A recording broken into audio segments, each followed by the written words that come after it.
사랑으로 환영합니다. 여러분, 우리는 모두가 하나로 연결되어 있습니다. 이곳은 사람 공부방입니다. 혹시 오늘 누군가와 따뜻한 대화를 나누셨나요?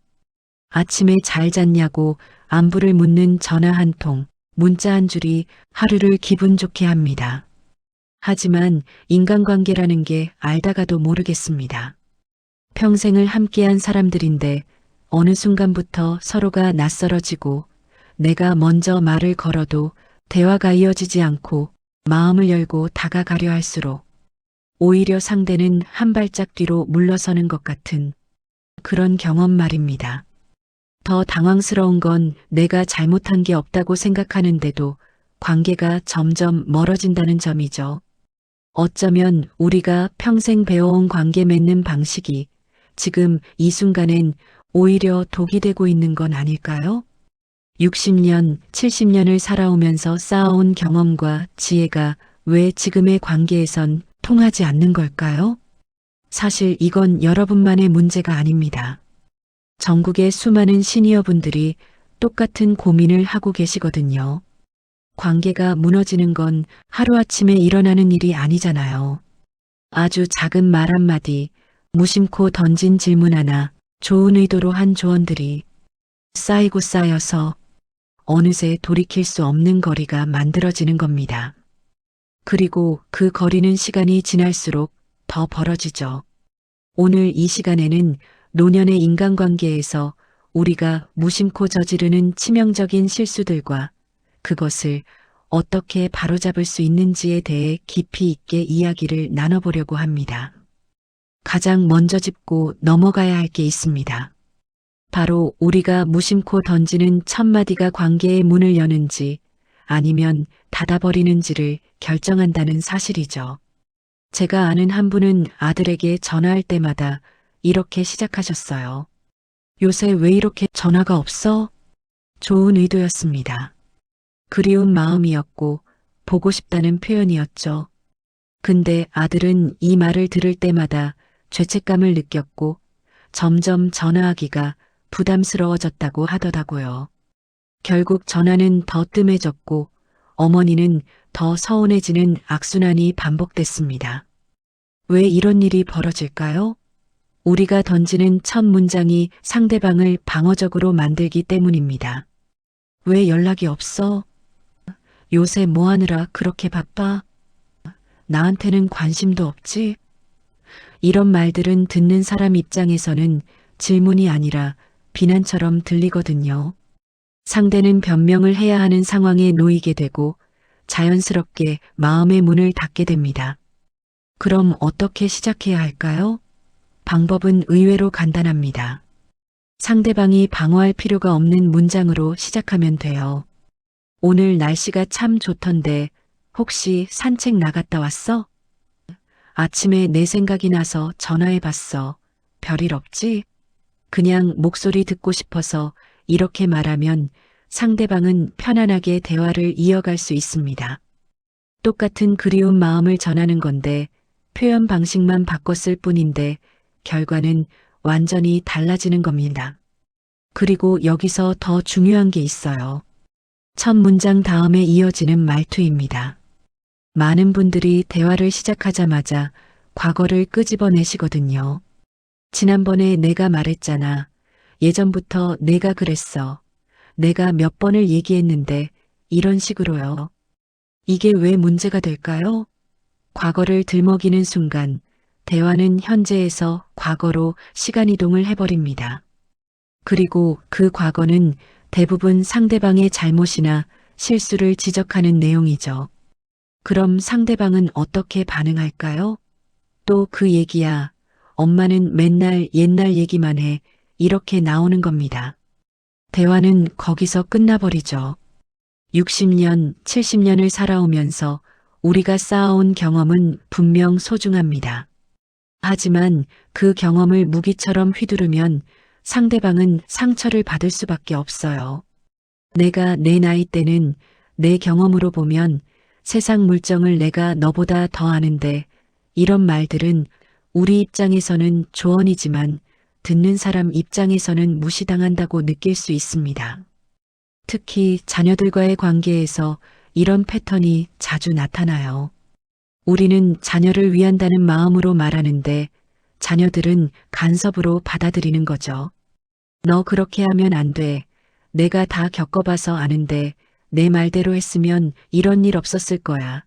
이런 말투는 자녀의 선택과 능력을 믿지 못한다는 메시지를 전달하게 됩니다. 그럼 자녀들은 점점 자신의 일을 부모님께 말씀드리지 않게 되죠. 말해봤자 잔소리만 들을 것 같으니까요. 이렇게 대화의 창문이 하나씩 닫혀가는 겁니다. 그렇다면 경험을 나누되 상대방이 받아들일 수 있는 방법은 없을까요? 있습니다. 강요가 아니라 공유의 형태로 바꾸면 돼요. 내가 예전에 이런 일이 있었는데 그때 이렇게 했더니 괜찮더라고. 혹시 도움이 될까 싶어서 얘기해 보는 거야. 이렇게 말하면 상대방은 선택권을 가지게 됩니다. 받아들일 수도 있고 거절할 수도 있죠. 그리고 거절하더라도 관계가 상하지 않습니다. 왜냐하면 강요하지 않았으니까요. 이게 바로 현명한 대화의 시작입니다. 또 하나, 우리가 자주 저지르는 실수가 있어요. 바로 대화 중간에 상대방의 말을 끊어버리는 거예요. 그래서 어떻게 됐는데? 그건 아니고, 잠깐만, 그게 아니라, 이렇게 말이죠. 우리는 급한 마음에, 혹은 더 좋은 방법을 알려주고 싶은 마음에 끊는 건데, 상대방 입장에서는 내 말을 듣기 싫어한다고 느낄 수 있습니다. 그래서 다음부터는 말을 아예 안 하게 되는 거예요. 특히 배우자와의 관계에서 이런 패턴이 오래 쌓이면 정말 위험합니다. 수십 년을 함께 살았는데도 서로 할 말이 없어지고 한 공간에 있어도 각자의 세계에만 머물게 되죠.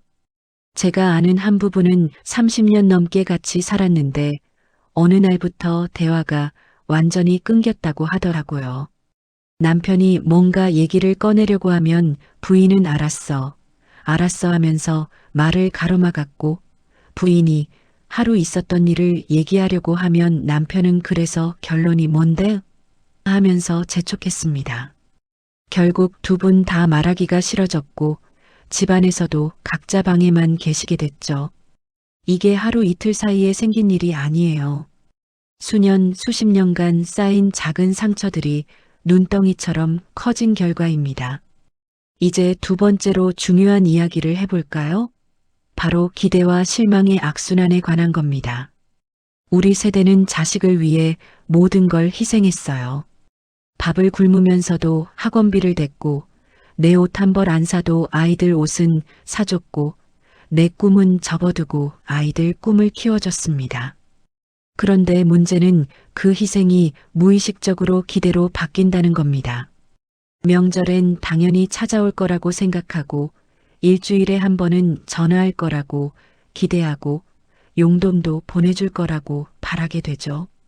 이게 당연한 마음 아니겠습니까? 그렇게 키워졌는데 말이에요. 하지만 이 기대가 채워지지 않을 때 우리는 깊이 상처받습니다.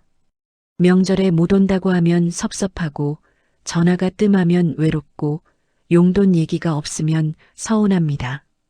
그래서 밤새 잠을 못 자고 혼자 눈물 흘리고 친구들한테 하소연하죠. 그렇게 마음의 병이 깊어가는 겁니다. 그런데 여기서 한 가지 생각해 봐야 할 게 있어요. 우리가 젊었을 때를 떠올려 보세요. 시부모님이나 친정 부모님께 얼마나 자주 찾아뵙고 전화드렸습니까? 솔직히 말하면 우리도 그렇게 자주는 못했을 겁니다. 바쁘고 힘들었으니까요. 애들 키우랴, 돈 벌랴, 정신없이 살았잖아요. 지금 우리 자식들도 마찬가지입니다. 그들에게도 그들만의 삶이 있고, 그들만의 가정이 있고, 그들만의 고민이 있어요.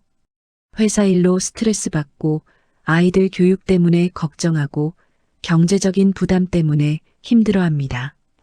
우리가 자식 키울 때 겪었던 그 모든 어려움을 지금 그들이 겪고 있는 거예요. 그런데 우리는 그걸 잊어버리고 왜 전화가 없냐, 왜 안 오냐고 따지게 되는 겁니다.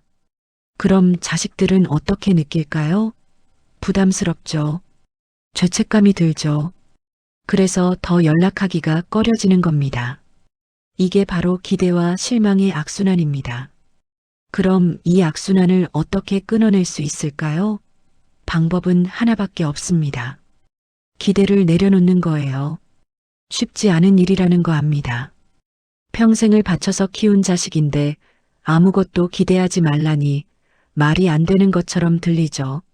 하지만 기대를 내려놓는다는 게 자식을 포기한다는 뜻이 아니에요. 오히려 자식의 삶을 존중한다는 의미입니다. 자식이 찾아오면 반갑게 맞이하되 안 와도 섭섭해하지 않는 거예요. 전화가 오면 기쁘게 받되 안 와도 괜찮다고 생각하는 겁니다. 내가 먼저 짧게 안부만 묻고 끊어도 돼요. 잘 지내지? 엄마도 잘 있어. 바쁠 텐데 일 열심히 해라고 말이죠. 이렇게 하면 신기한 일이 벌어집니다. 우리가 기대를 내려놓으면 오히려 자식들이 더 자주 연락하게 돼요. 왜냐하면 부담이 없어지니까요. 전화해도 잔소리 안 들을 거란 믿음이 생기고 찾아가도 왜 이제 왔냐는 소리 안 들을 거란 확신이 생기면 자연스럽게 발걸음이 가벼워지는 겁니다. 이게 바로 역설이에요. 붙잡으려고 할수록 멀어지고 놓아주면 오히려 가까워지는 거죠.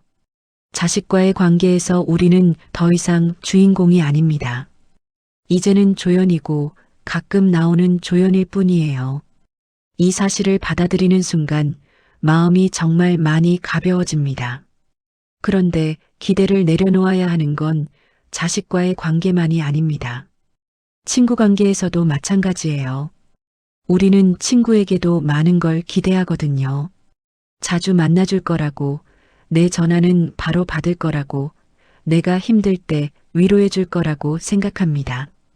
그런데 친구도 자기 삶이 있어요.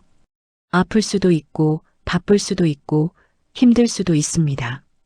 내가 친구한테 전화했는데 안 받는다고 해서 서운해할 필요 없어요. 나중에 여유 있을 때 받을 수도 있고, 급한 일이 있을 수도 있으니까요. 약속을 취소한다고 해서 섭섭해할 필요도 없습니다. 사정이 있을 수 있으니까요. 제가 아는 한 분은 평생 절친이었던 친구와 관계가 틀어졌다고 하더라고요. 이유가 뭐였냐면 자기가 힘들 때 친구가 위로해주지 않았다는 거예요. 전화했는데 바쁘다고 짧게 끊었고 만나자고 했는데 몸이 안 좋다고 거절했답니다. 그래서 서운한 마음에 먼저 연락을 끊어버렸죠. 근데 나중에 알고 보니 그 친구는 그때 암 진단을 받고 혼자 투병 중이었대요. 말하기가 너무 힘들어서 아무한테도 얘기를 못한 거였죠. 이분은 그 사실을 뒤늦게 알고 얼마나 후회했는지 모릅니다. 자기만 생각하고 친구의 사정은 전혀 헤아리지 못했던 거예요. 이 이야기에서 우리가 배워야 할 게 뭘까요? 상대방의 입장에서 생각해 보는 거예요. 내 기대가 충족되지 않았을 때 바로 서운해하고 섭섭해하기보다는 상대에게도 사정이 있을 거라고 한 번 더 생각해 보는 겁니다. 혹시 무슨 일 있나? 요새 많이 바쁘구나. 이렇게 이해하려는 마음을 가지면 관계가 훨씬 편안해져요. 그리고 한 가지 더 중요한 게 있습니다. 우리 스스로도 완벽하지 않다는 걸 인정하는 거예요. 우리도 약속 못 지킬 때 있고, 전화 못 받을 때 있고, 피곤해서 만나기 싫을 때 있잖아요. 그럴 때 상대방이 이해해 주길 바라면서 정작 우리는 상대방을 이해하지 못하는 거죠. 배우자와의 관계도 마찬가지입니다. 수십 년을 함께 살았으니 당연히 내 마음을 알아줄 거라고 기대합니다. 말하지 않아도 알아서 해줄 거라고 생각하죠. 근데 아무리 오래 살았어도 사람 마음을 다 읽을 순 없어요.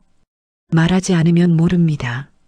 이 정도면 당연히 알겠지 하는 기대가 쌓이고 쌓이면 서로에게 실망하게 되고 그 실망이 원망으로 바뀌게 됩니다. 그래서 표현이 중요해요. 오늘 날씨가 좋으니까 같이 산책할까? 당신 덕분에 오늘 기분이 좋았어. 고마워. 이런 작은 말들이 관계를 지켜주는 겁니다. 세 번째로 이야기할 주제는 과거에 대한 집착입니다. 많은 분들이 과거에 살고 계세요. 예전에는 좋았는데, 옛날에는 그랬는데, 젊었을 때는 다르게 했는데, 계속 과거만 이야기하시는 거예요. 과거의 영광에 매달리고, 과거의 상처를 곱씹고, 과거의 후회를 반복합니다. 근데 과거는 이미 지나갔어요. 돌아갈 수도 없고 바꿀 수도 없습니다. 그런데 우리는 그 과거에 묶여서 현재를 제대로 살지 못하는 거죠. 지금 이 순간에 집중하지 못하고 자꾸 뒤를 돌아보는 겁니다. 그러면서 현재가 불행해지는 거예요. 제가 아는 한 어르신은 항상 이런 말씀을 하셨어요. 내가 젊었을 때는 하루에 15시간씩 일했어. 주말도 없이 일만 했지. 요즘 젊은 것들은 그것도 못하면서 힘들다고 난리야. 이런 식으로 말이죠. 손자가 회사에서 힘들다고 하소연하면 내가 너 나이 때는 그 정도는 아무것도 아니었어라고 하셨대요. 그럼 손자는 할아버지한테 더 이상 얘기하지 않게 됐죠. 어차피 이해받지 못할 거니까요. 이 어르신은 자신의 과거 경험을 자랑스럽게 생각하셨지만 그걸 현재 세대와 비교하면서 그들의 힘듦을 무시해버린 겁니다. 결과적으로 손자와의 관계는 멀어졌어요. 우리가 살아온 시대와 지금 세대가 사는 시대는 완전히 다릅니다. 우리 때는 열심히 일하면 집도 사고 자식들 대학도 보낼 수 있었어요. 하지만 지금 젊은이들은 아무리 열심히 일해도 집 한 채 마련하기가 하늘의 별 따기예요. 우리 때는 회사 다니면 정년까지 보장됐지만 지금은 40대만 돼도 구조조정 대상이 됩니다. 시대가 다른 거예요. 그런데 우리는 자꾸 우리 기준으로 그들을 평가하려고 하죠. 내 때는 말이야 하면서 말입니다. 이게 바로 과거에 갇힌 모습입니다. 그리고 과거의 상처를 계속 붙들고 계신 분들도 많아요. 10년 전, 20년 전에 배우자한테 받은 상처, 자식한테 받은 상처, 형제한테 받은 상처를 아직도 붙들고 있는 겁니다. 그때 내가 나한테 이렇게 말했잖아. 10년 전에 내가 나한테 한 짓을 내가 어떻게 잊어 이런 식으로요. 그 상처를 계속 곱씹으면서 스스로를 괴롭히는 거예요. 근데 생각해 보세요. 그 상처를 붙들고 있으면 아픈 사람은 누구입니까? 상대방이 아니라 바로 나 자신이에요. 상대방은 이미 잊었을 수도 있고 자기 인생 잘 살고 있을지도 모릅니다. 그런데 나만 혼자서 그 상처를 품고 아파하고 있는 거죠. 용서하세요. 상대방을 위해서가 아니라 나 자신을 위해서 용서하는 겁니다. 용서한다는 게 그 일이 괜찮았다고 인정하는 건 아니에요. 그냥 이제는 그 일에 내 에너지를 더 이상 쓰지 않겠다는 결정인 거죠. 그 상처를 계속 붙들고 있으면 아픈 사람은 나뿐입니다. 석가모니는 이런 말을 했어요. 분노를 품고 있는 것은 뜨거운 석탄을 남에게 던지려고 손에 쥐고 있는 것과 같다. 결국 화상을 입는 것은 나 자신이다. 정말 맞는 말입니다. 과거의 상처와 분노를 계속 붙들고 있으면 아픈 사람은 결국 나예요. 젊었을 때 더 열심히 살 걸, 돈을 더 모아둘 걸, 자식을 다르게 키울 걸, 배우자한테 더 잘해줄 걸. 이런 후회들도 마찬가지예요. 후회해봤자 소용없습니다. 그때는 그게 최선이었어요. 지금의 내가 보기엔 부족해 보이지만 그때의 나는 최선을 다했던 겁니다. 그걸 인정하고 용서해야 해요. 우리 자신을 너무 책망하지 마세요. 인간은 완벽하지 않습니다. 실수할 수 있어요. 잘못된 선택을 할 수도 있고요. 그걸 인정하고 받아들이는 게 성숙함입니다. 과거는 이미 지나갔지만 미래는 아직 우리 손에 있어요. 지금부터라도 잘 살면 되는 겁니다. 그런데 과거를 놓지 못하는 데는 또 다른 이유가 있어요. 바로 과거의 나 자신이 지금보다 더 나았다고 생각하기 때문입니다. 그때는 내가 이렇게 늙지 않았는데, 예전엔 건강했는데, 젊었을 땐 사람들이 날 존중했는데, 이런 생각들이죠. 현재의 나를 받아들이지 못하고 과거의 나에게만 집착하는 거예요. 하지만 지금의 나도 소중합니다. 주름진 얼굴도, 굽은 허리도, 느린 걸음도 모두 내가 열심히 살아온 증거예요. 부끄러워할 게 아니라 자랑스러워해야 할 것들입니다. 나이 드는 게 창피한 일이 아닙니다. 오히려 축복이에요. 이렇게 오래 살 수 있었다는 것 자체가 감사한 일이거든요. 많은 사람들이 우리만큼 살지 못하고 떠났습니다. 우리는 운이 좋은 사람들이에요. 그런데 우리는 그걸 잊고 자꾸 젊었을 때와 비교하면서 지금의 나를 못났다고 생각하는 겁니다. 이건 스스로를 학대하는 거예요. 지금 이 순간의 나를 사랑하세요. 있는 그대로의 나를 받아들이세요. 그게 과거에서 벗어나는 첫걸음입니다. 네 번째로 짚어봐야 할 것은 체면과 자존심의 문제입니다. 우리 세대는 평생을 체면 지키며 살아왔어요. 남들한테 어떻게 보일까 신경 쓰고 창피하지 않으려고 애쓰고 자존심 상할까봐 피하고 그렇게 살아왔습니다. 그런데 이제는 그럴 필요가 없어요. 솔직히 말하면 남들은 우리한테 그렇게 관심이 없습니다. 다들 자기 살기 바쁘거든요. 우리가 뭘 입고 다니는지, 어떻게 사는지 별로 신경 안 써요. 그런데 우리만 혼자서 남의 시선을 의식하면서 불편하게 살고 있는 겁니다. 제가 아는 한 할아버지는 보청기가 필요한데도 안 하셨어요. 이유가 뭐냐면 보청기를 하면 늙어 보인다는 거예요. 남들이 자기를 노인네라고 볼까봐 두려우셨던 거죠. 그래서 대화할 때마다 못 알아듣고 되묻고 그러다 보니 사람들이 점점 말을 안 걸게 됐어요. 결국엔 혼자 고립되는 상황이 된 겁니다. 체면 때문에 필요한 걸 포기하고 그 대가로 외로움을 얻은 거예요. 이게 현명한 선택일까요? 보청기를 하든 지팡이를 쓰든 휠체어를 타든 그게 뭐가 창피합니까? 나이가 들면 도움이 필요한 게 당연한 거예요. 그걸 부끄러워할 이유가 전혀 없습니다. 편한 옷 입고 싶으면 입으세요. 동네 마실 가는데 무슨 화장을 하고 정장을 입고 가십니까?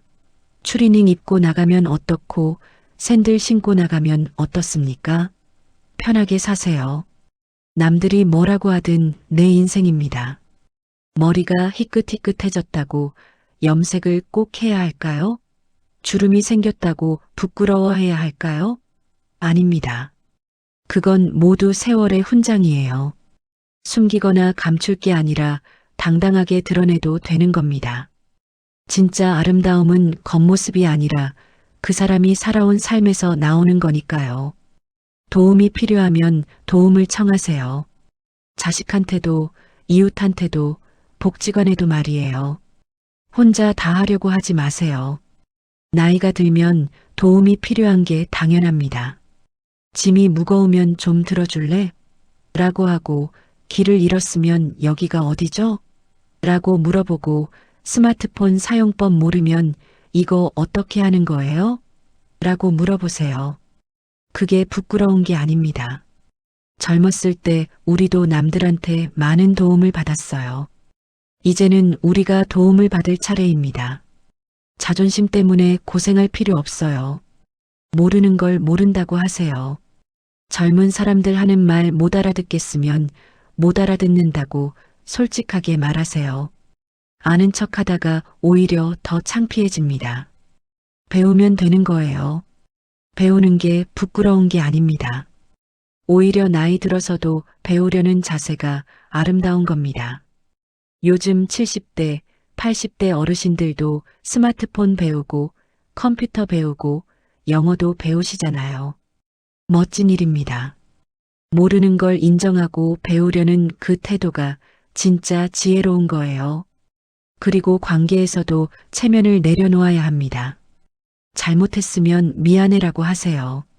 나이가 많다고 어른이라고 사과하면 안 된다는 법은 없습니다. 오히려 먼저 사과할 수 있는 사람이 진짜 어른입니다. 내가 그때 너한테 그렇게 말한 건 잘못했어. 미안해라고 말할 수 있는 용기, 그게 진짜 자존심이에요. 잘못을 인정하지 못하고 고집 부리는 건 자존심이 아니라 고집일 뿐입니다. 자녀한테도, 배우자한테도, 친구한테도 잘못했으면 사과하세요. 그게 관계를 회복하는 가장 빠른 길입니다. 제가 아는 한 부부 이야기를 해드릴게요. 70대 노부부셨는데 40년 넘게 함께 살면서 한 번도 서로에게 미안해라는 말을 안 했대요. 남편은 남편대로 자존심이 있었고 부인은 부인대로 체면이 있었던 거죠. 그러다 보니 작은 다툼도 크게 번지고 상처가 쌓이고 쌓여서 나중엔 서로 말도 안 하게 됐어요. 그러던 어느 날 남편이 쓰러지셨습니다. 다행히 큰 병은 아니었는데 병원에서 깨어났을 때 부인이 울면서 말했대요. 여보, 내가 그동안 못되게 굴어서 미안해요. 그러자 남편도 눈물을 흘리면서 나도 미안해. 내가 당신한테 잘못한 게 너무 많아라고 했답니다. 그날 이후로 두 분은 완전히 달라지셨대요. 서로에게 고마워하고 미안해하고 사랑한다고 표현하면서 사시게 됐죠. 이 이야기가 주는 교훈이 뭘까요? 체면과 자존심 때문에 관계를 망치지 말라는 겁니다. 중요한 건 내가 옳으냐가 아니라 관계가 지켜지느냐예요. 내가 이긴다고 해서 행복해지는 게 아니거든요. 오히려 관계가 좋아질 때 행복해지는 겁니다. 한 발 물러서세요. 내가 지는 거예요. 내가 먼저 사과하는 거예요. 그게 약함이 아니라 강함입니다. 진짜 강한 사람은 자기 잘못을 인정할 수 있는 사람이에요. 또 하나, 우리는 종종 완벽해야 한다는 강박을 가지고 있습니다. 완벽한 부모여야 하고, 완벽한 배우자여야 하고, 완벽한 조부모여야 한다고 생각하죠. 하지만 완벽한 사람은 없어요. 우리 모두 부족하고 실수하는 인간입니다. 그걸 인정하는 게 편안함의 시작이에요. 손자가 왔는데 집이 좀 어질러져 있으면 어떻습니까? 할머니 요새 몸이 안 좋아서 정리를 못했네라고 솔직하게 말하면 돼요. 요리가 좀 실패했으면 오늘은 맛이 별로네. 다음엔 더 잘할게라고 하면 됩니다. 완벽할 필요 없어요. 5번째로 이야기할 주제는 관계의 정리입니다. 나이가 들면서 우리는 정말 많은 사람들을 알게 됩니다. 학교 동창, 직장 동료, 동네 이웃, 각종 모임 사람들까지 포함하면 수백 명이 넘을 거예요. 그런데 그 많은 사람들과 모두 좋은 관계를 유지하려고 하면 에너지가 너무 많이 듭니다. 특히 나이가 들수록 체력도 떨어지고 시간도 한정되어 있는데 의무적인 만남에 시간을 쓰는 건 정말 아까운 일이에요. 그래서 이제는 관계를 정리할 때입니다. 모든 사람과 잘 지낼 필요가 없어요. 정말 소중한 사람들하고만 깊게 지내세요. 의무적인 모임은 과감하게 그만 나가세요. 가기 싫은데 어쩔 수 없이 가는 모임 만나고 나면 오히려 피곤한 사람들, 그런 관계는 정리하는 게 맞습니다. 그래도 오랫동안 알고 지낸 사이인데 라고 생각하실 수도 있어요. 하지만 오래 알았다고 해서 꼭 계속 만나야 하는 건 아닙니다. 인생이 얼마 안 남았는데 싫은 사람 만나면서 시간 낭비할 필요 없어요. 좋은 사람들하고만 시간을 보내세요. 만나면 편한 사람, 웃을 수 있는 사람, 에너지를 주는 사람, 그런 사람들과의 관계에만 집중하는 겁니다. 제가 아는 한 할머니는 60대 후반에 모든 동창회를 그만뒀다고 하더라고요. 고등학교 동창회, 대학 동창회 다 나가지 않기로 결정하셨대요. 이유가 뭐냐면 동창회에 가면 다들 자랑만 하고 자식이 얼마나 잘 나갔는지, 손자가 어느 대학 갔는지, 남편이 무슨 일 했는지 그런 얘기만 하더래요.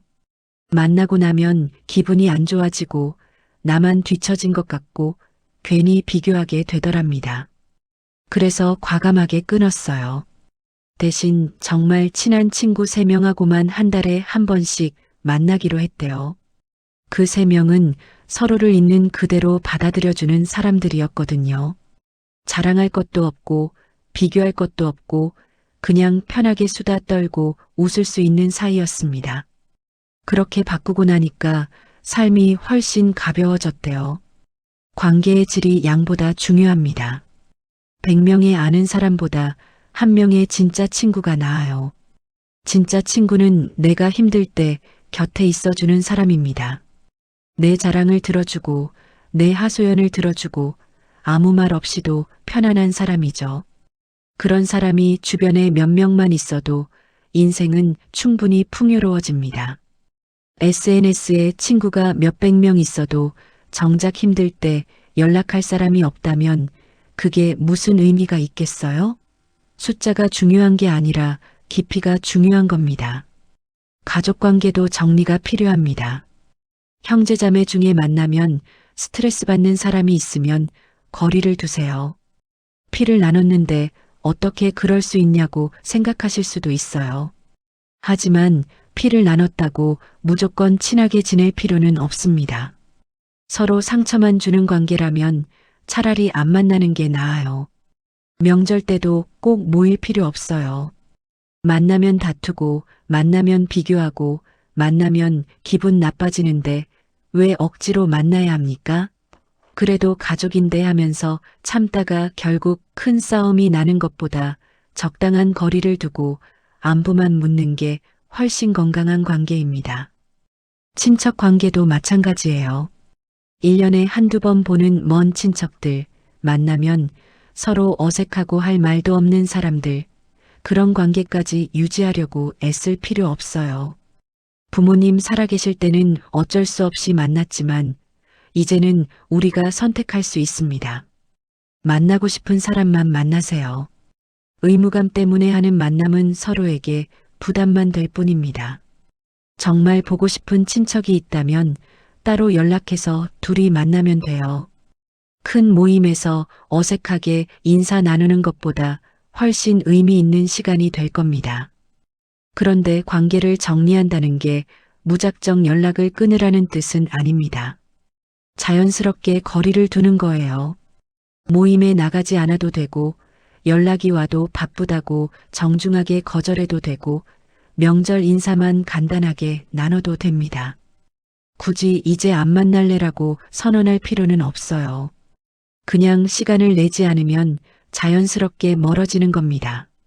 그렇게 관계가 정리되면 우리한테 진짜 중요한 사람들에게 더 많은 시간과 에너지를 쓸 수 있게 됩니다. 배우자와의 관계도 적당한 거리가 필요해요. 평생을 함께 살았다고 해서 24시간 붙어 있을 필요는 없습니다. 각자의 시간을 가지세요. 남편은 남편대로 친구 만나러 나가고 부인은 부인대로 취미 활동하러 나가고 그게 오히려 관계를 건강하게 만들어요. 하루 종일 같이 있으면 답답합니다. 뭐 하러 가? 언제 와? 거기서 뭐 해? 이런 식으로 감시하듯이 하면 관계가 숨막혀요. 서로 자유를 주세요. 믿고 보내주세요. 각자의 세계가 있어야 함께 있을 때도 할 얘기가 생깁니다. 제가 아는 한 부부는 은퇴 후에 하루 종일 붙어 지내다가 관계가 너무 나빠졌대요. 남편은 할 일이 없으니까 부인이 하는 일마다 간섭했고 부인은 남편이 집에만 있으니까 답답해서 미칠 것 같았대요. 결국 부부 상담까지 받으러 갔는데 상담사가 한 조언이 뭐였냐면 각자 일주일에 사흘은 따로 시간을 보내세요였답니다. 남편은 테니스 동호회에 가입했고 부인은 요가 수업을 듣기 시작했어요. 그렇게 각자의 시간을 갖기 시작하니까 관계가 훨씬 좋아졌대요. 저녁에 만나면 할 얘기도 생기고 서로가 그립기도 하고 다시 신혼 같은 느낌이 들더랍니다. 적당한 거리가 관계를 지켜줍니다. 너무 가까우면 서로를 간섭하게 되고 너무 멀면 소원해집니다. 딱 적당한 거리를 찾는 게 중요해요. 자녀들과의 관계도 마찬가지고 친구들과의 관계도 마찬가지입니다. 매일 연락하지 않아도 돼요. 일주일에 한 번, 한 달에 한 번, 그 정도로도 충분합니다. 오히려 가끔 연락하는 게 더 반갑고 소중하게 느껴지거든요. 집착하지 마세요. 붙잡으려고 하지 마세요. 적당히 놓아주는 게 사랑입니다. 6번째로 이야기할 주제는 비교하는 습관을 버리는 겁니다. 우리는 평생을 비교하며 살아왔어요.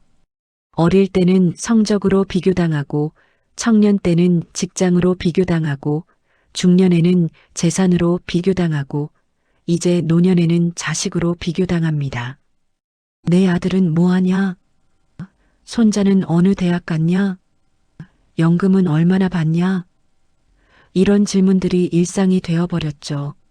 그리고 우리 스스로도 남과 나를 끊임없이 비교하면서 살아갑니다. 친구는 여행도 자주 다니는데 나는 집에만 있고, 이웃은 자식들이 자주 찾아오는데 우리 자식은 연락도 없고, 동창은 건강해 보이는데 나는 병원 신세만 지고 있고요. SNS를 보면 더 심해집니다. 다들 행복해 보여요. 맛있는 것도 먹고, 여행도 다니고, 가족들과 즐거운 시간도 보냅니다. 손자들이랑 놀이공원도 가고, 자식들한테 효도도 받고, 부부가 다정하게 데이트도 하더라고요. 그럼 우리는 초라해집니다. 내 인생은 왜 이 모양일까? 자괴감이 들죠. 밤에 잠 못 이루고 뒤척이면서 나는 뭐가 잘못된 걸까 생각합니다. 하지만 그건 다 겉모습일 뿐이에요. 누구나 힘든 부분이 있습니다. 다만 그걸 밖으로 드러내지 않을 뿐이죠. 행복해 보이는 사람도 집에 가면 각자의 고민이 있고 웃는 얼굴 뒤에 눈물이 있을 수 있습니다. 제가 아는 한 분은 친구 부부가 너무 부러웠대요. SNS에 올라오는 사진을 보면 항상 둘이 여행 다니고 맛집도 찾아다니고 정말 행복해 보였거든요. 그래서 우리는 왜 저렇게 못 사나 하면서 남편한테 불만을 쏟아냈답니다. 그런데 우연히 그 친구를 만났는데 친구가 눈물을 흘리면서 하는 얘기가 남편이 치매 초기 진단을 받았다는 거예요.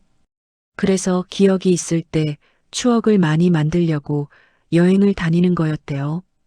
행복한 척하는 게 아니라 남은 시간을 소중하게 보내려고 애쓰는 거였던 겁니다.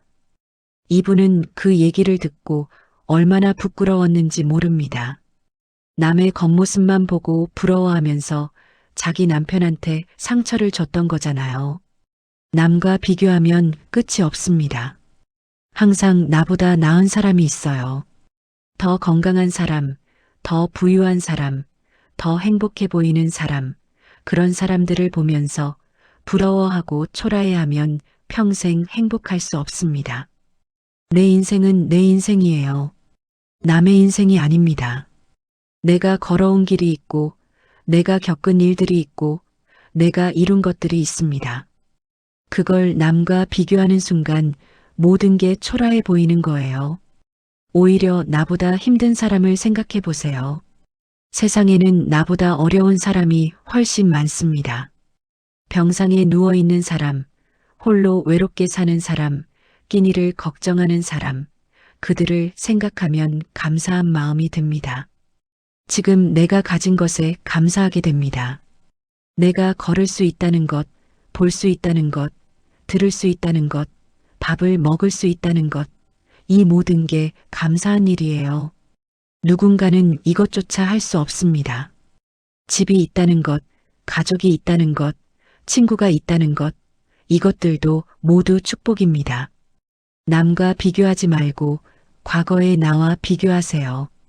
작년의 나보다 올해의 내가 조금이라도 나아졌다면 그것으로 충분합니다.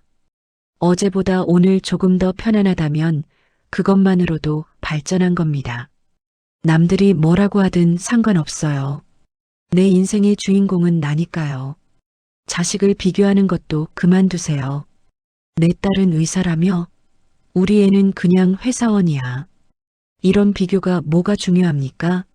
의사든 회사원이든 건강하고 행복하면 되는 거예요. 손자를 비교하는 것도 의미 없습니다. 내 손자는 서울대 갔다며? 우리 손자는 지방대야. 대학이 인생의 전부가 아니에요. 어디 대학 가는지보다 어떤 사람으로 자라는지가 더 중요합니다. 착하고 건강하게 자라주는 것만으로도 감사한 일입니다. 남의 자식, 남의 손자와 비교하면서 우리 가족을 깎아내리지 마세요. 그건 가족에게도 상처가 되고 나 자신에게도 상처가 됩니다. 배우자를 비교하는 것도 정말 위험합니다. 너네 남편은 참 다정하던데 우리 남편은 말도 없어. 이런 말을 하면 남편이 어떤 기분이 들겠어요? 너네 부인은 요리도 잘하고 살림도 잘하던데 우리 집 사람은. 이런 말을 들으면 부인이 어떻게 느끼겠어요? 수십 년을 함께 살아온 동반자를 남과 비교하는 건 그 사람의 가치를 깎아내리는 거예요. 배우자의 장점을 보세요. 단점만 보면 다 싫어 보입니다. 하지만 장점을 보면 고마운 점이 많아요. 건강하게 옆에 있어 주는 것만으로도 감사한 일입니다. 비교는 불행의 시작입니다. 비교하는 순간 만족은 사라지고 불만만 남아요. 있는 것은 안 보이고 없는 것만 보이게 됩니다. 가진 것에 감사하지 못하고 못 가진 것만 아쉬워하게 되죠. 그렇게 살면 아무리 많이 가져도 행복할 수 없어요. 만족은 많이 가져서 오는 게 아니라 가진 것에 감사할 때 오는 겁니다. 비교를 멈추세요. 남의 삶이 아니라 내 삶을 보세요. 남의 행복이 아니라 내 행복을 찾으세요. 그게 진짜 지혜로운 삶입니다. 7번째로 중요한 이야기는 감정 표현에 관한 겁니다. 우리 세대는 감정을 숨기며 살아왔어요. 특히 남자 어른들은 눈물을 보이면 안 되고 힘든 내색을 하면 안 되고 항상 강한 모습을 보여야 한다고 배웠습니다. 여자 어른들도 마찬가지예요. 남편 뒷바라지하고 자식 키우고 시부모 모시면서도 힘든 티를 내면 안 된다고 생각했죠. 그렇게 평생을 감정을 억누르며 살았습니다. 기쁠 때도 크게 웃지 않았고 슬플 때도 혼자 울었고 화날 때도 꾹 참았어요. 그런데 그렇게 쌓인 감정들이 어디로 갔을까요? 사라진 게 아니에요. 마음속 깊은 곳에 응어리가 되어 남아 있습니다. 그 응어리가 관계를 망칩니다. 표현하지 못한 감정들이 쌓이고 쌓여서 어느 순간 폭발하거든요. 작은 일에도 화를 내게 되고 사소한 말에도 상처받고 이해할 수 없는 행동을 하게 됩니다. 배우자한테 갑자기 화를 내거나 자식한테 서운한 말을 쏟아내거나 친구와 사소한 일로 싸우게 되는 거죠. 상대방은 이해할 수 없어요. 왜 갑자기 저러지? 하면서 당황합니다. 하지만 우리 자신도 왜 그러는지 모를 때가 많아요. 그냥 참았던 게 터진 거예요. 오랫동안 억눌렀던 감정이 잘못된 방식으로 표출된 겁니다. 제가 아는 한 할아버지는 평생을 무뚝뚝하게 사셨어요. 가족들한테 사랑한다는 말 한 번 안 하시고 고맙다는 말도 안 하시고 그냥 묵묵히 일만 하셨죠. 자식들이 어릴 때도 안아준 적이 없고 칭찬해 준 적도 없었대요. 그게 그 시대 아버지들의 모습이었으니까요. 그런데 80세가 넘어서 갑자기 치매가 왔어요. 치매가 오니까 평생 억눌렀던 감정들이 쏟아져 나왔답니다. 자식들 보면서 울고 사랑한다는 말을 계속하고 안아달라고 하셨대요. 자식들은 처음에 당황했지만 나중엔 깨달았답니다. 아버지가 평생 하고 싶었던 말들이 그거였구나, 감정을 표현하고 싶었구나 하고요. 이렇게 살 필요 없어요. 지금부터라도 감정을 표현하세요. 사랑한다고 말하세요. 배우자한테, 자식한테, 손자한테, 친구한테 말로 표현하는 겁니다. 나 당신 사랑해, 내가 있어서 행복해, 고마워 이런 말들이 어색하다고요? 처음엔 다 어색합니다. 평생 안 해본 말이니까요. 하지만 해보세요. 한 번, 두 번 하다 보면 익숙해집니다. 그리고 상대방의 반응을 보면 계속하게 돼요. 얼마나 기뻐하는지, 얼마나 행복해하는지 보게 됩니다. 표현하지 않으면 상대방은 모릅니다. 아무리 속으로 사랑해도 말로 하지 않으면 전달되지 않아요. 힘들 때는 힘들다고 하세요.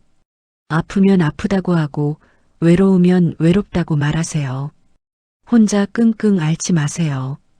괜찮아, 별일 아니야. 이렇게 넘기지 말고 솔직하게 이야기하세요. 도움이 필요하면 도와달라고 하세요.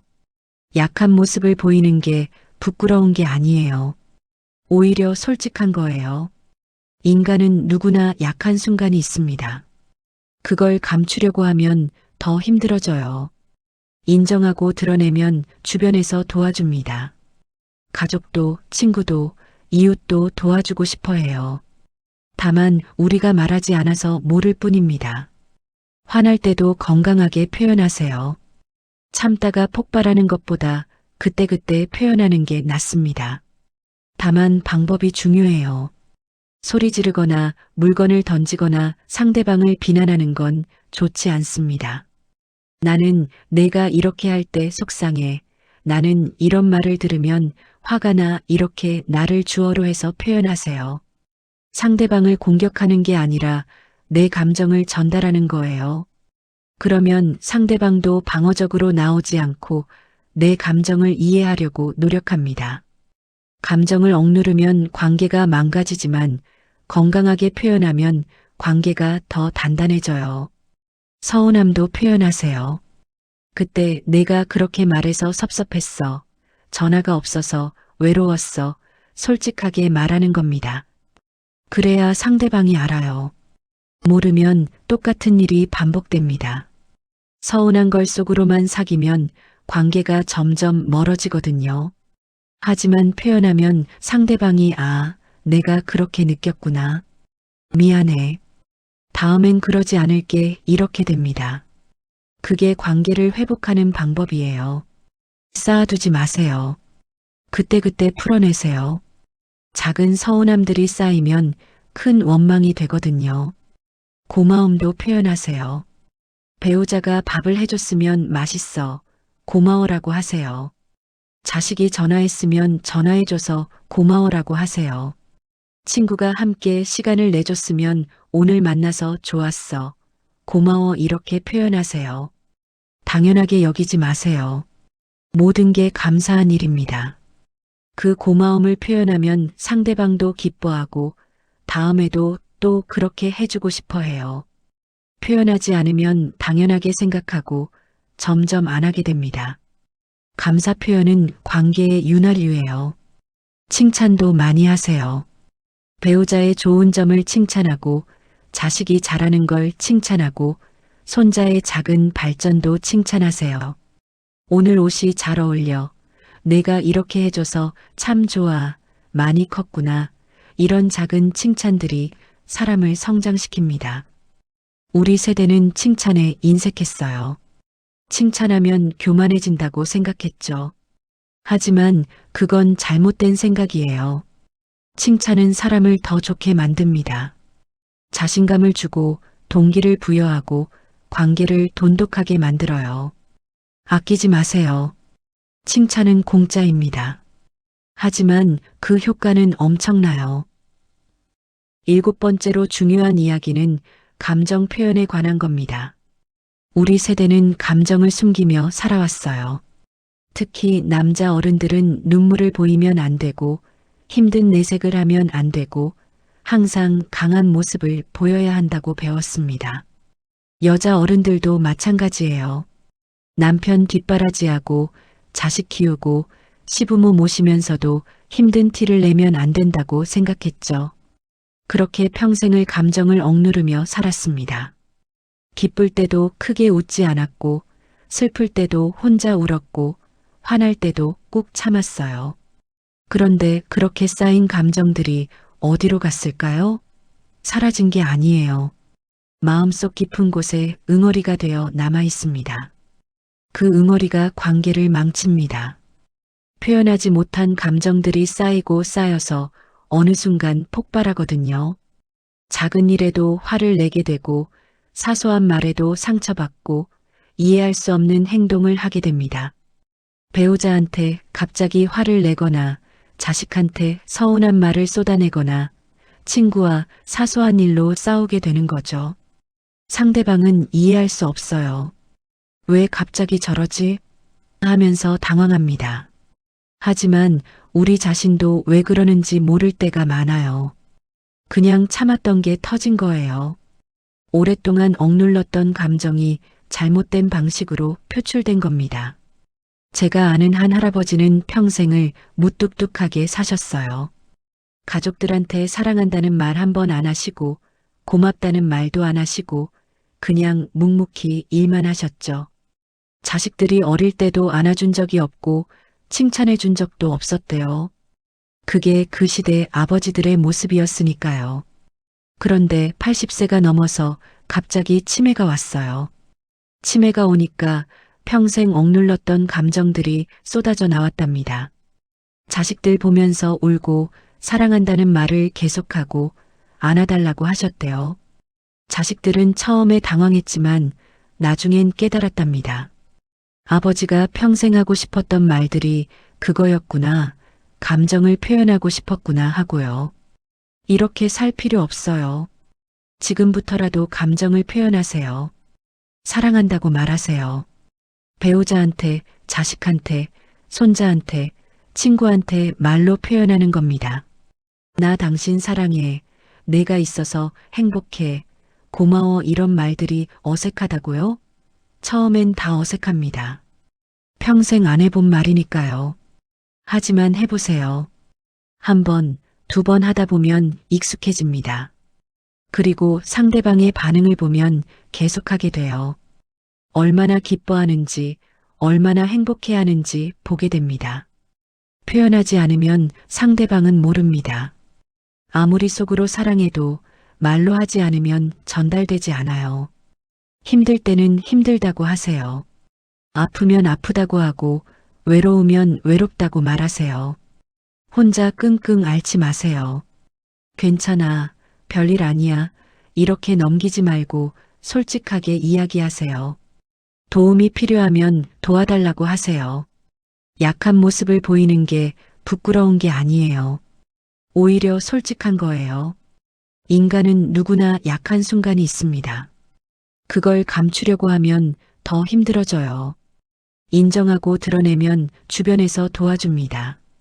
가족도, 친구도, 이웃도 도와주고 싶어 해요. 다만 우리가 말하지 않아서 모를 뿐입니다.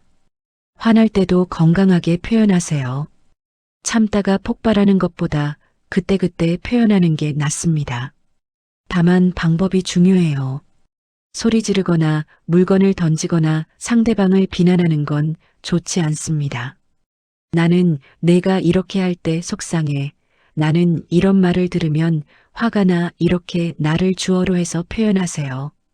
상대방을 공격하는 게 아니라 내 감정을 전달하는 거예요. 그러면 상대방도 방어적으로 나오지 않고 내 감정을 이해하려고 노력합니다. 감정을 억누르면 관계가 망가지지만 건강하게 표현하면 관계가 더 단단해져요. 서운함도 표현하세요. 그때 내가 그렇게 말해서 섭섭했어. 전화가 없어서 외로웠어. 솔직하게 말하는 겁니다. 그래야 상대방이 알아요. 모르면 똑같은 일이 반복됩니다. 서운한 걸 속으로만 사귀면 관계가 점점 멀어지거든요. 하지만 표현하면 상대방이 내가 그렇게 느꼈구나. 미안해. 다음엔 그러지 않을게 이렇게 됩니다. 그게 관계를 회복하는 방법이에요. 쌓아두지 마세요. 그때그때 풀어내세요. 작은 서운함들이 쌓이면 큰 원망이 되거든요. 고마움도 표현하세요. 배우자가 밥을 해줬으면 맛있어. 고마워라고 하세요. 자식이 전화했으면 전화해줘서 고마워라고 하세요. 친구가 함께 시간을 내줬으면 오늘 만나서 좋았어. 고마워 이렇게 표현하세요. 당연하게 여기지 마세요. 모든 게 감사한 일입니다. 그 고마움을 표현하면 상대방도 기뻐하고 다음에도 또 그렇게 해주고 싶어 해요. 표현하지 않으면 당연하게 생각하고 점점 안 하게 됩니다. 감사 표현은 관계의 윤활유예요. 칭찬도 많이 하세요. 배우자의 좋은 점을 칭찬하고 자식이 잘하는 걸 칭찬하고 손자의 작은 발전도 칭찬하세요. 오늘 옷이 잘 어울려. 내가 이렇게 해줘서 참 좋아. 많이 컸구나. 이런 작은 칭찬들이 사람을 성장시킵니다. 우리 세대는 칭찬에 인색했어요. 칭찬하면 교만해진다고 생각했죠. 하지만 그건 잘못된 생각이에요. 칭찬은 사람을 더 좋게 만듭니다. 자신감을 주고 동기를 부여하고 관계를 돈독하게 만들어요. 아끼지 마세요. 칭찬은 공짜입니다. 하지만 그 효과는 엄청나요. 8번째로 말씀드리고 싶은 건 경청의 힘입니다. 우리는 말하는 건 잘하는데 듣는 건 잘 못해요. 상대방이 이야기하고 있는데 중간에 끊고 내 얘기를 하고 조언을 하고 평가를 합니다. 진짜로 듣는 게 아니라 대답할 내용을 생각하면서 기다리는 거예요. 그건 경청이 아닙니다. 특히 나이가 들수록 이 문제가 심해져요. 경험이 많다 보니까 상대방 말을 다 듣기도 전에 그건 이렇게 하면 돼. 내가 겪어봐서 아는데 이렇게 나가는 겁니다. 근데 상대방은 조언을 원하는 게 아니에요. 그냥 들어주길 바라는 거예요.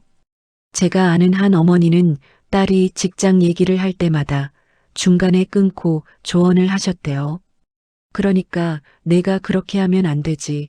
엄마가 예전에 말했잖아. 이렇게 해봐 이런 식으로요. 처음엔 딸도 고맙게 들었어요.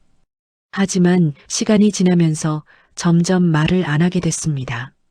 어차피 얘기해봤자 끝까지 듣지도 않고 조언만 할 거니까요. 그러다 어느 날 딸이 폭발했대요. 엄마는 내 말을 한 번도 제대로 들어본 적이 없어요. 항상 중간에 끊고 엄마 생각만 말하잖아요. 나는 조언이 필요한 게 아니라 그냥 들어줬으면 좋겠어요. 그제야 어머니가 깨달았답니다. 자기가 딸의 말을 듣지 않았다는 걸요. 경청한다는 건 상대방의 말을 끝까지 듣는 겁니다. 중간에 끊지 않고 평가하지 않고 조언하지 않고 그냥 듣는 거예요. 상대방이 다 말할 때까지 기다리세요. 고개를 끄덕이고 눈을 마주치고 그랬구나. 힘들었겠다. 이렇게 공감을 표현하세요. 그게 전부입니다. 해결책을 줄 필요 없어요. 대부분의 사람들은 스스로 답을 알고 있습니다. 다만 누군가 들어주길 바라는 거죠. 자기 감정을 인정받고 싶은 거예요. 그러니까 들어주세요. 그게 가장 큰 위로입니다. 배우자의 말도 제대로 들어보세요. 오늘 하루 어땠는지, 무슨 일이 있었는지, 뭐가 힘들었는지 물어보고 들어주세요. 그래서 결론이 뭐야? 이렇게 재촉하지 마세요. 천천히 이야기할 수 있게 시간을 주세요. 수십 년을 함께 살았다고 해서 서로를 다 안다고 생각하면 안 됩니다. 사람은 매일 변해요. 오늘의 배우자는 어제의 배우자와 다릅니다. 새로운 감정이 있고 새로운 생각이 있어요. 그걸 듣지 않으면 점점 멀어집니다. 대화가 없으면 관계도 없어요. 친구의 이야기도 진심으로 들어주세요. 내 얘기만 하지 말고 친구 얘기도 들어주는 겁니다. 너는 어때? 요새 어떻게 지내? 물어보고 관심을 가지세요. 친구가 힘든 이야기를 하면 나도 그래. 나는 더 심해. 이렇게 자기 얘기로 돌리지 마세요. 그건 경청이 아니라 경쟁이에요. 친구의 아픔을 인정하고 공감해 주세요. 많이 힘들었겠다. 나한테 얘기해줘서 고마워 이렇게 반응하면 친구는 위로받습니다. 그게 진짜 우정이에요. 손자들의 이야기도 들어주세요. 요즘 애들하는 말이 이해 안 간다고요? 그래도 들어주세요. 게임 이야기, 유튜브 이야기, 친구 이야기, 우리가 이해 못해도 그들한테는 중요한 거예요. 그런 거 하지 말고 공부해. 이렇게 말하지 마세요. 일단 들어주세요. 들어주면 손자가 할아버지, 할머니를 좋아하게 됩니다. 자기 얘기를 들어주는 어른이 얼마나 귀한지 알거든요. 대부분의 어른들은 잔소리만 하지 들어주지 않아요. 우리가 다르면 손자들이 우리를 찾게 됩니다. 경청할 때 가장 중요한 건 판단하지 않는 겁니다. 그건 내가 잘못했어. 왜 그렇게 했어? 내가 말했잖아. 이런 말들은 경청을 막습니다. 상대방은 방어적으로 변하고 더 이상 말하지 않게 돼요. 판단은 나중에 해도 됩니다. 일단은 있는 그대로 받아들이세요. 상대방의 입장에서 이해하려고 노력하세요. 내 입장에서는 그럴 수 있겠구나. 그 상황에서 내가 그렇게 느꼈을 것 같아. 이렇게 공감하는 겁니다. 그러면 상대방은 이해받았다고 느끼고 마음을 더 열게 됩니다. 침묵도 경청의 일부입니다. 상대방이 말하다가 멈췄을 때 굳이 빈 공간을 채우려고 하지 마세요. 그냥 기다려주세요. 생각을 정리할 시간이 필요한 거예요. 침묵이 불편하다고 해서 다른 이야기를 꺼내거나 조언을 하면 안 됩니다. 그냥 옆에 있어 주세요. 함께 침묵하는 것도 위로가 됩니다. 말이 없어도 곁에 있다는 것, 들을 준비가 되어 있다는 것, 그것만으로도 큰 힘이 돼요. 질문도 중요합니다. 상대방의 이야기를 더 깊이 이해하고 싶으면 질문하세요. 하지만 신문하듯이 하면 안 돼요. 왜? 그래서? 누가? 이렇게 다그치지 말고 그때 내 기분이 어땠어? 그게 내게 어떤 의미였어? 이렇게 감정과 의미를 묻는 겁니다. 그러면 상대방은 자기 감정을 더 깊이 탐색하게 되고 우리도 상대방을 더 잘 이해하게 됩니다. 좋은 질문은 관계를 깊게 만들어요. 몸짓도 신경 쓰세요. 듣는 동안 휴대폰을 보거나 다른 일을 하거나 자꾸 시계를 보면 상대방은 내 말에 관심이 없다고 느낍니다. 온전히 집중하세요. 눈을 마주치고 고개를 끄덕이고 표정으로 반응하세요. 상대방이 슬픈 이야기를 하면 우리도 슬픈 표정을 짓고 기쁜 이야기를 하면 함께 웃어주세요. 그게 공감이에요. 말로만이 아니라 온몸으로 듣는 겁니다. 그러면 상대방은 진심으로 들어주고 있다고 느낍니다. 9번째로 이야기할 주제는 혼자만의 시간을 즐기는 겁니다. 많은 분들이 혼자 있는 걸 외롭다고 생각하세요. 그래서 계속 누군가와 함께 있으려고 하죠. 혼자 있으면 불안하고 쓸쓸하고 버려진 것 같은 기분이 든다고 합니다. 하지만 혼자 있는 시간도 필요해요. 아니, 꼭 필요합니다. 혼자 있을 때 나 자신을 돌아볼 수 있거든요. 내가 정말 원하는 게 뭔지, 무엇이 나를 행복하게 하는지 생각할 수 있습니다. 항상 누군가와 함께 있으면 나 자신을 잃어버려요. 상대방에게 맞추느라, 상대방 눈치 보느라 정작 내 마음은 돌보지 못하는 겁니다. 혼자서도 재미있게 보낼 수 있는 방법을 찾으세요. 책을 읽어도 좋고, 음악을 들어도 좋고, 산책을 해도 좋습니다. 혼자 영화를 보러 가도 되고, 혼자 맛있는 걸 먹으러 가도 돼요. 카페에 앉아서 사람 구경하는 것도 즐거운 일입니다. 공원에서 새들을 보는 것도 좋고, 집에서 뜨개질이나 그림을 그리는 것도 좋습니다. 혼자 있는 게 외로운 게 아니라 자유로운 거예요. 누구 눈치 보지 않고 내가 하고 싶은 걸 할 수 있잖아요. 가고 싶은 데 가고, 먹고 싶은 거 먹고, 보고 싶은 거 보고, 그게 진짜 자유입니다. 제가 아는 한 할머니는 70대에 혼자 여행을 다니기 시작하셨어요. 처음엔 가족들이 반대했대요. 혼자 가면 위험해. 같이 가야지 이렇게 말했죠. 하지만 할머니는 혼자 가고 싶으셨대요. 누구 눈치 보지 않고 내가 보고 싶은 것만 보고 내가 가고 싶은 곳만 가고 싶으셨던 거예요. 그래서 국내 여행부터 시작하셨습니다. 처음엔 무서웠지만 해보니까 너무 좋더래요. 혼자니까 자유롭고 새로운 사람도 만나게 되고 스스로가 대견하더랍니다. 지금은 외국도 혼자 다니신대요. 가족들도 이제는 응원합니다. 할머니가 정말 행복해 하시니까요. 배우자가 있는 분들도 각자의 시간이 필요합니다. 평생을 함께 살았다고 해서 24시간 붙어 있을 필요는 없어요. 오히려 적당한 거리가 관계를 건강하게 만듭니다. 하루에 몇 시간은 각자의 시간을 가지세요. 남편은 남편대로 취미 생활을 하고 부인은 부인대로 하고 싶은 걸 하는 겁니다.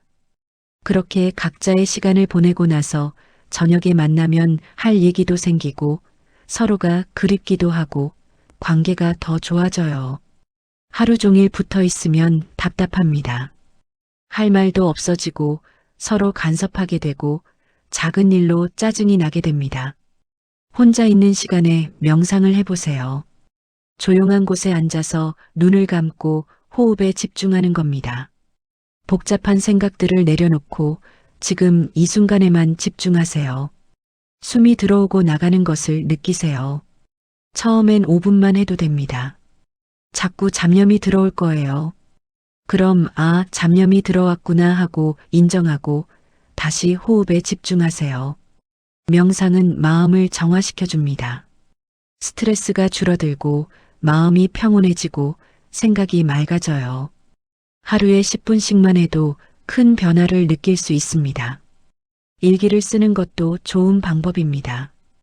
혼자만의 시간에 오늘 하루를 돌아보면서 일기를 써보세요. 무슨 일이 있었는지, 어떤 감정을 느꼈는지, 무엇이 감사했는지 적어보는 거예요. 일기를 쓰면 내 마음을 정리할 수 있습니다. 복잡했던 감정들이 글로 쓰면서 정리되거든요. 그리고 나중에 다시 읽어보면 또 다른 깨달음을 얻을 수 있어요. 내가 어떻게 성장했는지, 어떤 어려움을 극복했는지 보이니까요. 일기장은 나만의 친구입니다. 누구에게도 보여줄 필요 없고 판단받을 일도 없고 그냥 솔직하게 내 마음을 쏟아낼 수 있어요. 새로운 취미를 배우는 것도 혼자만의 시간을 풍요롭게 만듭니다. 악기를 배워보세요. 우쿨렐레는 배우기 쉬워요. 하모니카도 좋고요. 그림을 그려보는 것도 좋습니다. 수채화, 유화, 뭐든 좋아요. 글을 쓰는 것도 좋습니다. 시를 쓰거나 에세이를 쓰거나 자서전을 쓸 수도 있죠. 사진 찍는 것도 재미있습니다. 동네를 걸으면서 예쁜 풍경을 찍어보세요. 꽃, 나무, 하늘, 고양이, 뭐든 좋습니다. 나만의 작품을 만드는 거예요. 그게 혼자 있는 시간을 의미 있게 만들어줍니다. 혼자 있는 걸 편안하게 느끼는 연습을 하세요. 처음엔 어색하고 불편할 겁니다.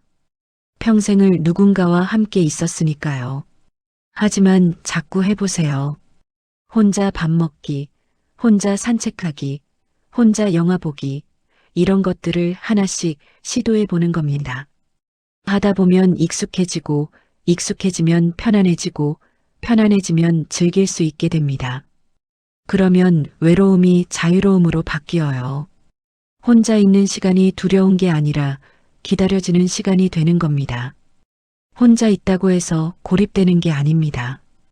오히려 혼자 있는 시간이 있어야 다른 사람과의 시간이 더 소중해져요. 계속 사람들과 함께 있으면 지치거든요. 혼자만의 시간에 에너지를 충전하고 그 에너지로 사람들을 만나는 겁니다. 그러면 만남이 즐거워요. 억지로 하는 게 아니라 진심으로 즐길 수 있게 됩니다. 균형이 중요해요. 혼자만 있어도 안 되고 계속 사람들과만 있어도 안 됩니다. 적당히 혼자 있고 적당히 함께 있는 게 건강한 삶입니다. 10번째로 중요한 이야기는 갈등을 피하지 않는 겁니다. 많은 분들이 갈등을 두려워하세요. 싸우는 게 싫고 분위기 나빠지는 게 싫어서 참고 넘기려고 합니다. 뭐 이 정도야 내가 참으면 돼 이렇게 생각하면서 말이에요. 하지만 갈등을 계속 피하면 문제는 해결되지 않고 쌓이기만 합니다. 작은 불씨가 점점 커져서 나중엔 큰 불이 되는 거예요. 그때 가서 폭발하면 관계가 아예 끝나버릴 수 있습니다. 그러니 갈등이 생겼을 때 피하지 마세요. 오히려 정면으로 마주하세요. 물론 건강하게 다뤄야 합니다. 소리 지르거나 비난하는 건 갈등 해결이 아니라 갈등 악화예요. 건강한 갈등 해결의 첫 번째 원칙은 타이밍입니다. 화가 났을 때 바로 이야기하면 감정이 앞서서 상처를 주게 됩니다. 일단 마음을 진정시키세요. 심호흡을 하고 산책을 하고 잠시 혼자만의 시간을 가지세요. 감정이 가라앉으면 그때 대화를 시작하는 겁니다.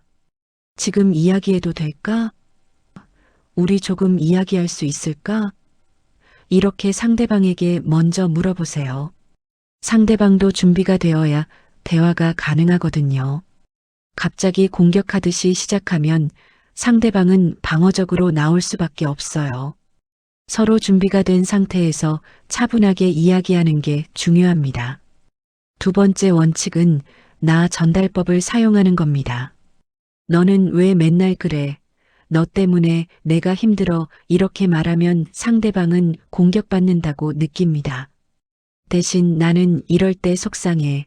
나는 이런 말을 들으면 상처받아. 이렇게 내 감정을 표현하세요. 상대방을 비난하는 게 아니라 내 감정을 전달하는 거예요. 그러면 상대방도 내 감정을 이해하려고 노력합니다. 예를 들어 배우자가 약속을 자꾸 잊어버린다면 당신은 왜 맨날 약속을 잊어버려? 라고 하지 말고 약속을 잊어버릴 때마다 나는 중요하지 않은 사람처럼 느껴져서 슬퍼 이렇게 말하는 겁니다. 세 번째 원칙은 경청입니다. 갈등 상황에서도 상대방의 이야기를 들어야 해요. 내 말만 하고 상대방 말을 안 들으면 대화가 아니라 독백입니다. 상대방이 왜 그렇게 행동했는지, 어떤 생각이었는지, 어떤 감정이었는지 들어보세요. 그러면 아, 그런 이유가 있었구나 이해하게 됩니다. 대부분의 갈등은 오해에서 시작해요. 상대방의 입장을 듣지 않고 내 생각만으로 판단하기 때문에 생기는 거죠. 서로의 입장을 이해하면 갈등의 절반은 해결됩니다. 네 번째 원칙은 해결책을 함께 찾는 겁니다. 누가 옳고 그른지 따지지 마세요. 이기고 지는 게 중요한 게 아니에요. 함께 만족할 수 있는 해결책을 찾는 게 목표입니다. 우리 어떻게 하면 좋을까? 당신 생각은 어때? 이렇게 하면 어떨까? 이렇게 함께 고민하는 거예요. 양쪽 다 조금씩 양보하고 타협하고 새로운 방법을 찾아내는 겁니다. 그러면 둘 다 만족할 수 있는 결론에 도달할 수 있어요. 한쪽이 일방적으로 양보하는 건 해결이 아닙니다. 겉으로는 해결된 것 같지만 속으로는 불만이 쌓이거든요. 제가 아는 한 부부는 은퇴 후 여행 계획 때문에 갈등이 있었대요. 남편은 등산을 좋아해서 산으로 가고 싶었고 부인은 바다를 좋아해서 해변으로 가고 싶었습니다. 처음엔 서로 자기 주장만 했어요. 등산이 건강에 좋아, 바다가 훨씬 편안해 이렇게요. 근데 그러다가 대화를 해봤대요. 남편이 왜 등산을 좋아하는지 물어봤더니 정상에 올랐을 때 성취감이 좋다고 하더래요. 부인이 왜 바다를 좋아하는지 물어봤더니 파도 소리 들으면서 쉬는 게 좋다고 했답니다. 그래서 둘이 타협안을 찾았어요. 아침에는 가벼운 산책로를 걸어서 정상에 올라가고 오후에는 해변에서 쉬기로 한 거죠. 산과 바다가 함께 있는 곳으로 여행을 간 겁니다. 둘 다 만족했대요. 다섯 번째 원칙은 사과하는 겁니다. 내가 잘못했으면 인정하고 사과하세요. 미안해. 내가 생각이 부족했어. 내가 너무했어. 정말 미안해. 진심을 담아서 사과하는 거예요. 사과는 약함이 아니라 용기입니다. 자기 잘못을 인정할 수 있는 사람이 진짜 강한 사람이에요. 그리고 상대방이 사과하면 받아주세요. 괜찮아. 다음엔 조심하자. 이렇게 용서하는 겁니다. 과거를 계속 들먹이지 마세요. 지난번에도 그랬잖아. 맨날 미안하다고만 하지 이러면 사과가 무의미해집니다. 진심으로 사과했으면 진심으로 용서하세요. 그게 관계를 회복하는 길입니다. 6번째 원칙은 시간을 두는 겁니다. 모든 갈등이 한 번의 대화로 해결되는 건 아니에요. 어떤 문제는 시간이 필요합니다. 한 번 이야기했다고 끝이 아니라 며칠 지나서 다시 이야기하고 또 며칠 지나서 다시 확인하고 이렇게 계속 소통하는 겁니다. 그러다 보면 점점 좋아져요. 급하게 해결하려고 하지 마세요. 천천히 꾸준히 노력하는 게 중요합니다.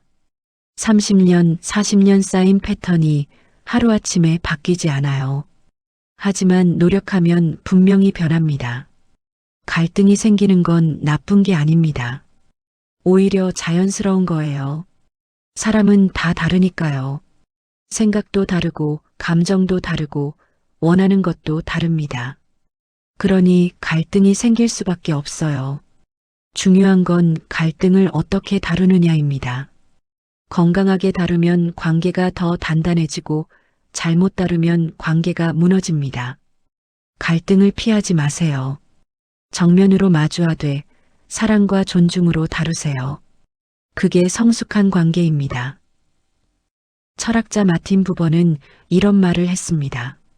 모든 진정한 삶은 만남이다. 오늘 우리가 나눈 이야기를 통해 3가지를 깨달을 수 있습니다. 첫째, 관계는 내가 변할 때 변한다는 겁니다. 상대방을 바꾸려고 하지 말고 내 말투, 내 태도, 내 마음가짐을 먼저 바꿔보세요. 둘째, 기대를 내려놓을 때 진짜 사랑이 시작된다는 점입니다. 상대방에게서 무언가를 얻으려고 하지 말고 있는 그대로를 받아들이세요. 셋째, 표현하지 않으면 전달되지 않는다는 사실입니다. 사랑도 고마움도 미안함도 말로 해야 상대방이 알 수 있습니다. 여러분, 지금 이 순간에도 충분히 잘하고 계십니다. 완벽하지 않아도 괜찮아요. 평생을 열심히 살아오셨잖아요. 자식을 키우고 가정을 지키고 어려운 시절을 견뎌내고 여기까지 오신 여러분이 정말 대단합니다. 이제는 자신에게 조금 더 관대해지세요. 실수해도 괜찮고 서툴러도 괜찮고 때로는 혼자 쉬고 싶어도 괜찮습니다. 남은 시간은 여러분 것입니다.